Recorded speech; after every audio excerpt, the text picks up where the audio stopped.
ሰላም ጤና ይስጥልን ተመልካቾቻችን ከናሁ ቴሌቪዥን የጥር 5 2018 ዓ.ም የናሁ ዜናዎችን ወደ እናንተ የምናደርስበት ሰዓት ላይ እንገኛለን። ከዜናዎቹ ጋር አብራችሁም ቆዩ።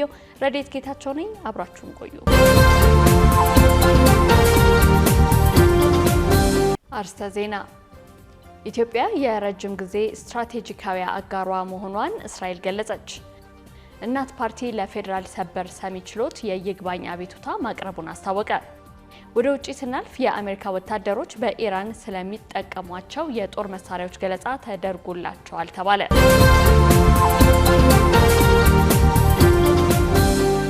ወደ ቀዳሚ ዜናችን እንለፍ። ኢትዮጵያ የረጅም ጊዜ ስትራቴጂካዊ አጋሯ መሆኗን እስራኤል ገለጸች። እስራኤል በአፍሪካ ቀንድ ያላትን ዲፕሎማሲያዊ እንቅስቃሴ ባጠናከረችበት በዚህ ወቅት የሀገሪቱ የውጭ ጉዳይ ሚኒስትር ኢትዮጵያን የረጅም ጊዜ ስትራቴጂካዊ አጋር ሲሉ ገልጸዋታል።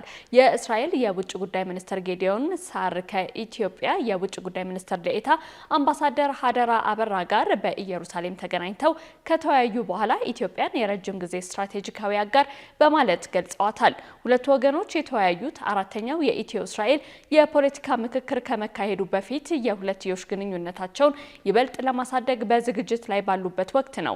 የእስራኤል የውጭ ጉዳይ ሚኒስትር ጌዲዮን ሳር በኤክስ ገጻቸው ባሰፈሩት ጽሑፍ ውይይቱ በአካባቢያችን ውስጥ ያሉ የጋራ ተግዳሮቶችን የተመለከተ ነበር ያሉ ሲሆን እንዲሁም እስራኤል ከኢትዮጵያ ጋር ያላትን ግንኙነት ይበልጥ ለማጠናከር እንደምትፈልግ በድጋሚ ገልጸዋል። በተጨማሪም በኢራን አመራሮች ላይ የሚሰነዘሩ ትችቶችን ጨምሮ ሰፋ ያሉ ቀጠናዊ ስጋቶችን ያነሱ ሲሆን ታሪካዊ ሲሉ የጠሩት የእስራኤልና የኢትዮጵያ ወዳጅነት ያለውን ጠቀሜታ አጽንኦት ሰጥተውበታል። የኢትዮጵያ የውጭ ጉዳይ ሚኒስቴር በበኩሉ እንደገለጸው አምባሳደር ሀደራ ከጌዲዮን ሳር ጋር ያደረጉት ውይይት በሁለቱ ሀገራት መካከል ያለውን የቆየ ግንኙነት ይበልጥ ማጠናከር ላይ ያተኮረ ነበር። እናት ፓርቲ ለፌዴራል ሰበር ሰሚ ችሎት የይግባኝ አቤቱታ ማቅረቡን አስታወቀ።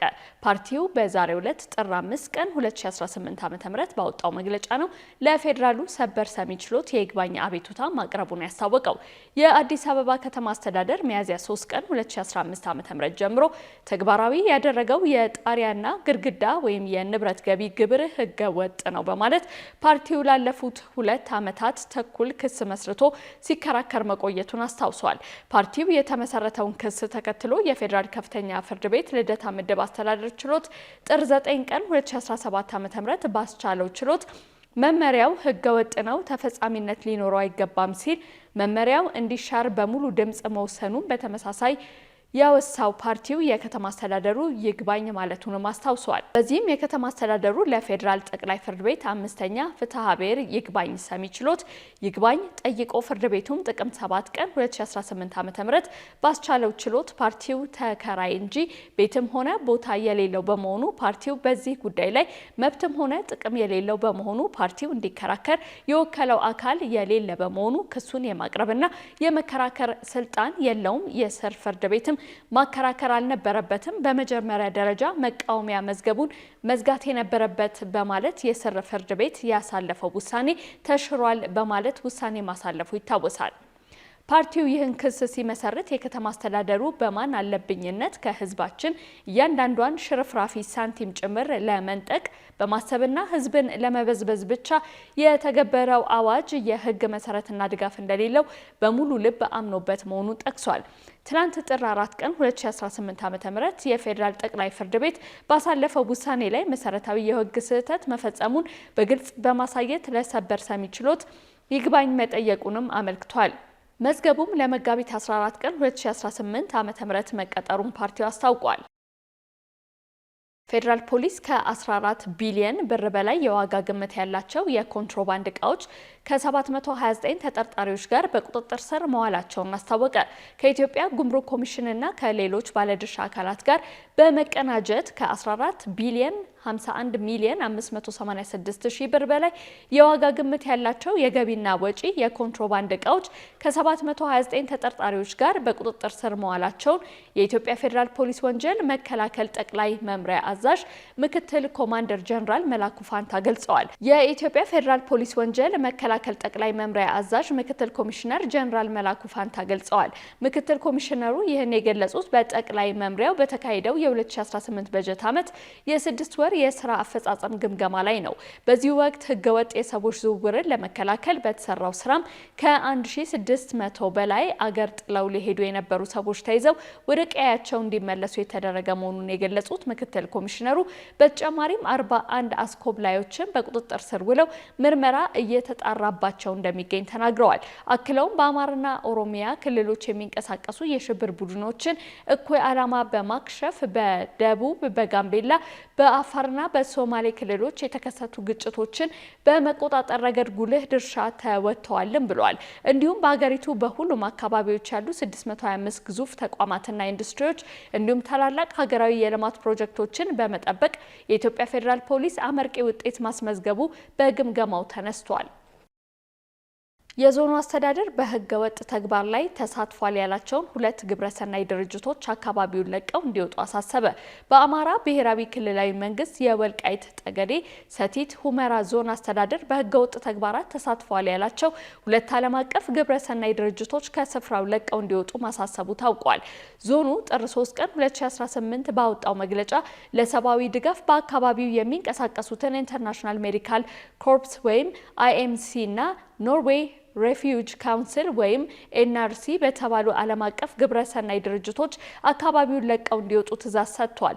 ድርጅቶቹ ስራ ከጀመሩበት ጊዜ አንስቶ በሚያደርጓቸው ስብሰባዎች፣ ስልጠናዎችና ልዩ ልዩ ተግባራት የሀገራችን ህጎችና መንግስት የፈረመውን የፕሪቶሪያ ስምምነት የሚቃረኑ ድርጊቶችን ሲፈጽሙ ቆይተዋል ሲል ዞኑ ወንጅሏል።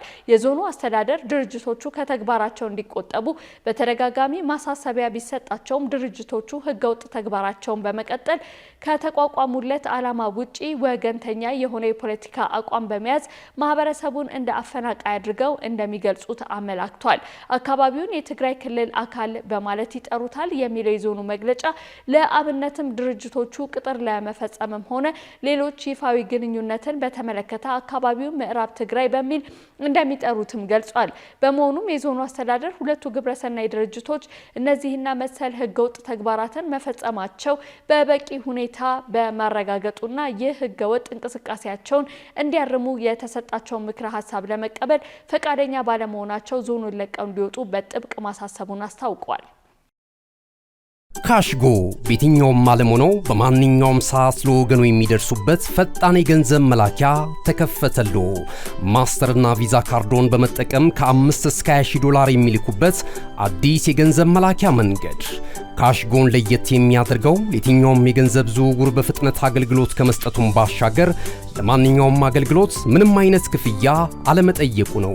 በሀገራችን ታሪክ ገንዘብን ከውጪ ወደ ሀገር ቤት በማስተላለፍ በመተግበሪያ መልክ አገልግሎት መስጠት የጀመረው የመጀመሪያው ሀገር በቀል የገንዘብ መላኪያ ዘዴ ካሽጎ ከ4500 በላይ ባሉ የባንክ ቅርንጫፎች አገልግሎት እየሰጠ ይገኛል። ገንዘቦን በሰኮንዶች ልዩነት ውስጥ ይፈልጉ በአካውንቶ ወይንም በእጆ ቆጥረው የሚወስዱበት ልዩ ዘዴ። በቅርቡ ሁሉንም ኢትዮጵያዊ ባለቤት ለማድረግ ጉዞ የጀመረው ካሽጎ ዛሬውኑ መተግበሪያውን በስልኮ ላይ በመጫን የአገልግሎቱ ተጠቃሚ ሆኑ። ፍጥነት መለያችን፣ ኢትዮጵያን መክፈቻችን፣ ካሽጎ ነው መላኪያችን። ካሽጎ የአዲሱ ትውልድ ብራንድ። እነሆ የምስራች! የ10 አየር መንገድ የበረራ ትኬት ለውድ ደንበኞቹ በተቀላጠፈና አስተማማኝ በሆነ መንገድ እያቀረበ ያለው። በዚህም በደንበኞቹ የተመሰገነው ጉዞጎ አሁን ደግሞ ተደራሽነቱን በማስፋት ተጨማሪ ባንኮችን በማካተት ለውድ ደንበኞቹ የበለጠ አስተማማኝ ለመሆን ችሏል። የጉዞጎን አፕሊኬሽን ከአፕ ስቶር ወይም ከፕላይ ስቶር በማውረድ የመነሻና የመድረሻ ከተማዎትን መርጠው ዋጋ አወዳድረው የሀገር ውስጥም ሆነ ዓለም አቀፍ በረራ ማድረግ ካሰቡ የበረራ ትኬቶን ክፍያ በአቅራቢያው በሚገኙ ባንኮች አንድም በአካል በመሄድ ወይም በኦንላይን የክፍያ አማራጮች ክፍያዎትን በመፈጸም የበረራ ትኬቶን በእጅ ያስገቡ። ከዚህም በተጨማሪ እንደ ሁሉ ጊዜው ወደ ጉዞጎ የጥሪ ማዕከላችን 7473 በመደወል ከሙሉ የበረራ መረጃ ጋር የ24 ሰዓት የትኬት አገልግሎት ማግኘት እንደሚችሉ ስናበስሮ በታላቅ ደስታ ነው። ለበረራዎ ጉዞጎ።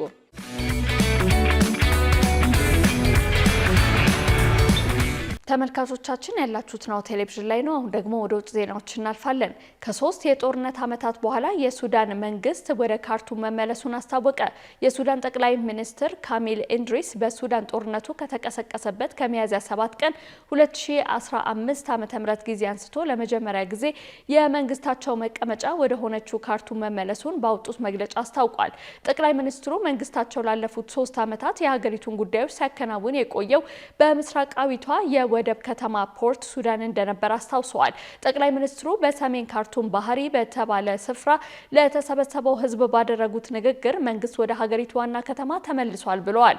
በተጨማሪም በጤናና በትምህርት ዘርፎች ላይ ትኩረት በማድረግ መሰረታዊ አገልግሎቶችን ለማሻሻል፣ ሆስፒታሎችን እንደገና ለመገንባት እንዲሁም የካርቱም ዩኒቨርሲቲን ጨምሮ ትምህርት ቤቶችን ለማደስ ቃል ተገብተዋል። ጠቅላይ ሚኒስትሩ እንደ አውሮፓውያን አቆጣጠር በ2026 በሱዳን የሰላም ዓመት እንደሚሆን ጠቁመው ለዳግም ግንባታና ልማት የታቀዱ እቅዶችን የዋጋ ግሽበትን በመቀነስና የሱዳን ፓውንድ የምንዛሬ ተመን በማረጋጋት ኢኮኖሚውን ለማሻሻል የተያዙ ጥረቶችን ይፋ አድርጓል። የመንግስታቸው መመለስ በዋና ከተማዋ አስተዳደራዊ ስራዎችንና የመንግስት አገልግሎቶችን መልሶ ለማቋቋም የሚደረገው ጥረት አካል ነው ብለዋል። ይህም በቅርብ ወራት ውስጥ የመንግስት ተቋማትን ቀስ በቀስ ወደ ስራ ለመመለስ ከወጡ እቅዶችና በአንዳንድ አካባቢዎች ካለው የጸጥታ ሁኔታ መሻሻል ጋር የተያያዘ መሆኑ ተጠቁሟል። ካርቱም በመንግስት ተቋማት በመሰረተ ልማትና በመሰረታዊ አገልግሎቶች ላይ ከፍተኛ ጉዳት ያስከተሉ ብርቱ ውጊያዎችን አስተናግዳለች።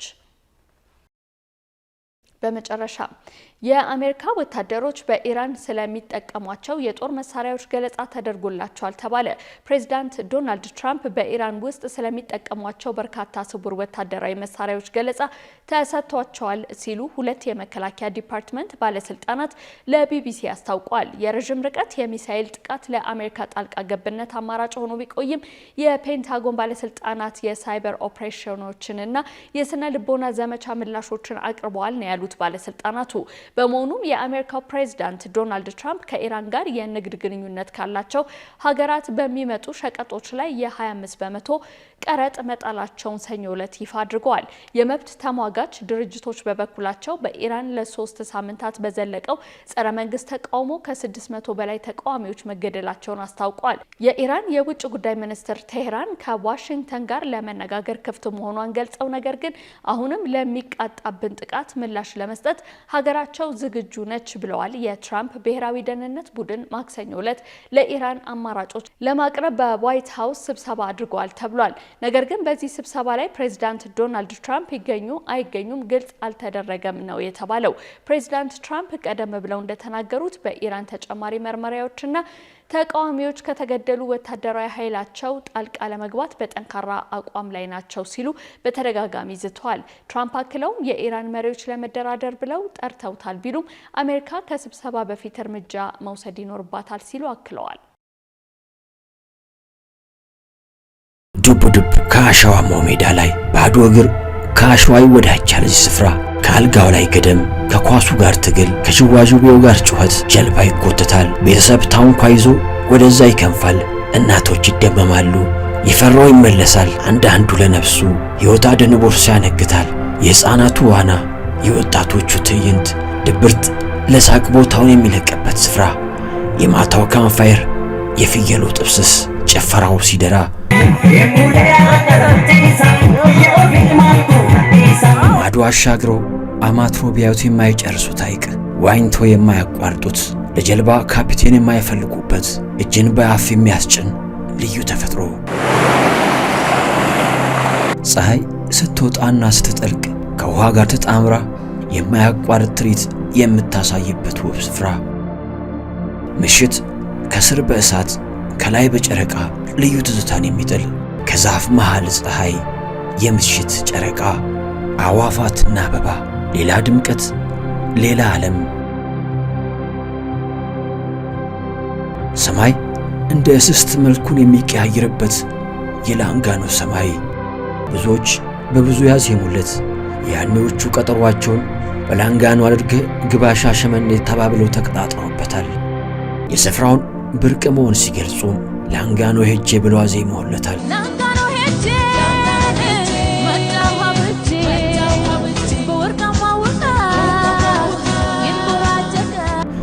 አንዳንዶች የፍቅራቸው መገናኛ ምክንያት ሲያደርጉትም ሐዋሳ ላንጋኖ ለሽርሽር እጅ አየውሽ ተባብለውበታል።